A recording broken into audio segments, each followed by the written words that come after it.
Hi guys, welcome back to my another vlog. আজ আমার দিদিভাইয়ের জন্মদিন, আর তাই আজকের দিনটা আমার কাছে খুবই স্পেশাল।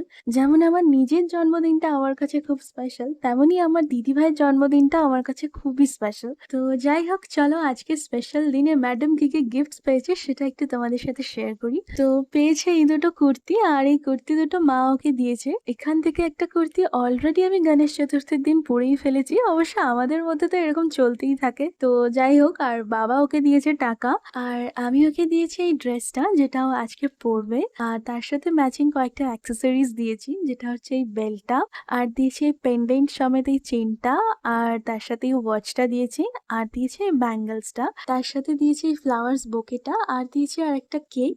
আর কেকটা যখন ও সন্ধ্যেবেলা কাটবে তখন আমি তোমাদের সাথে শেয়ার করব যে কেকটা কেমন কি দেখতে হয়েছে। তার সাথে দিয়েছি এই চকলেটস গুলো, আর এগুলো তো অলরেডি আমি তোমাদেরকে আগের ভিডিওতে দেখিয়েই দিয়েছি। যেহেতু আজকে দিদিভাইয়ের জন্মদিন, তাই বাড়িতেও একটু স্পেশাল রান্না বান্না হয়েছে। তো চলো তোমাদের সাথে শেয়ার করি যে আজকে দিদিভাইয়ের জন্মদিনের লাঞ্চ মেনুতে কি আছে। আছে গরম ভাত, তার সাথে আছে মাছের মাথা দিয়ে মুগের ডাল, আছে ঝুরি আলু ভাজা, আর তার সাথে আছে মাটন, আর আছে পায়েস আর রসগোল্লা।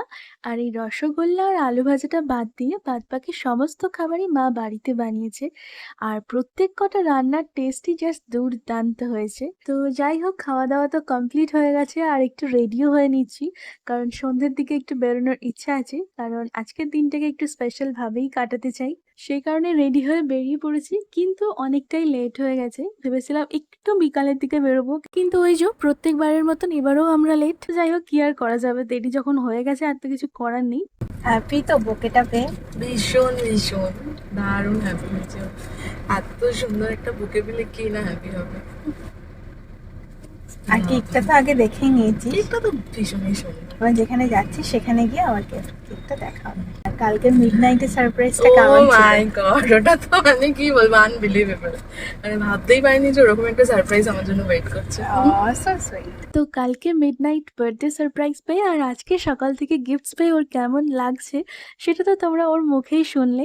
আর এবার আমরা গল্প করতে করতে যাই যেখানে যাওয়ার জন্য বেরিয়েছি, আর কোথায় যাচ্ছি সেটা তোমাদেরকে গিয়ে দেখাচ্ছি। তো চলে এসছি, আর জায়গাটার নাম হচ্ছে দ্য শিশা স্পট, আর এখানেই আজকে দিদিভাইয়ের বার্থডেটা সেলিব্রেট করব।